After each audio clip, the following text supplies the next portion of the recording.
असाच एक हिरा महाराष्ट्राला नव्हे मराठ्याला मनोज जरांगे पाटलाच्या रूपानं मिळाला.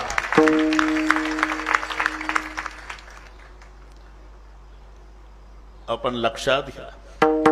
मी पत्रकार मंडळींनी मुलाखत घेतली तेव्हा तुमच्या आईवडिलाची आठवण येते का नाही जाताना की भेटीला? जरांगे पाटील म्हणले महाराष्ट्रच माझा मायबाप आहे. ही व्यापक भावना लक्षात घ्या. ज्यांचं जीवन परोपकारी आहे, मला वाटते हे ईश्वराचीच योजना आहे. मी त्या दिवशी क्लिप मध्ये टाकलं की हे ईश्वरानं महाराष्ट्राला दिलेली देणगी आहे. मनोज जरांगे पाटील.